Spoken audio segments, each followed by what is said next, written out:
Polisi ya Katongo olunaku lw'eggulo yalumazeeko erondola mmotoka kika kya Kanta Box Body namba UBM 167 oluvannyuma lw'okubagulizibwako abatuuze b'e Gomba ng'emmotoka eno bwe yabadde etambuzibwamu ennyama enzibe. Okusinziira ku Fred Kirabira omutuuze mu disitulikiti y'e Gomba, batuuze banne babbibwako ente okutuusa lwe baafuna amawulire nti waliwo emmotoka etera okuyitamu ng'eteeberezebwa nti yebaamu ababbi. Waliwo omwana gwe nasindika bwe yankubira n'angamba ente teziriimu ndizikyankalanye n'agamba naye n'asanga emmotoka nga Box Body ye n'atategeera nti osanga yeyemu kuzibba ente. Olwawulidde nti emmotoka eno erabiddwako mu kitundu kwe kutegeeza ku poliisi y'Empigi.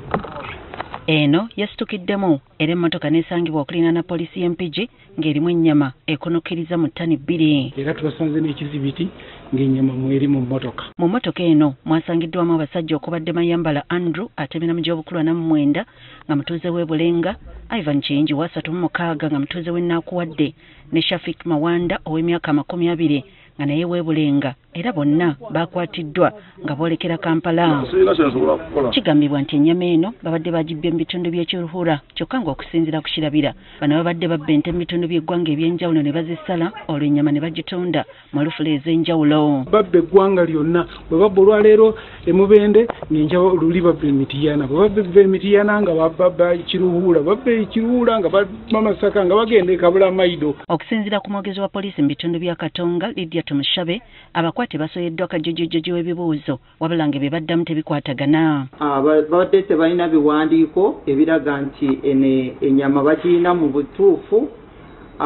Watwagenze mu maaso babuuza ne bagamba nti ennyama bagijje Rushere mu Kiruhura district naye ne batuwa amawulire nti eyo ennyama bagibba. Agamba bano bakwatagana ne poliisi y'Ekiruhura okwongera okunoonyereza ku babbi bano. Tuli in touch na poliisi y'Ekiruhura okulaba nti banoonyereza ababuliddwako ente zaabwe. Poliisi egamba yagenda mu maaso n'ebikwekweto ekikula kino. Obubbi bw'ente bubadde bugenda nnyo mu maaso kyova olaba tutaddewo kunoonyereza ate ne operation kulaba nti obubbi buno bukoma. Bino bwe bituukiddewo ng'omukulembeze w'eggwanga yakavaayo kuvumirira obubbi bw'ente bwe yali akyaddeko mu bitundu bya Katonga.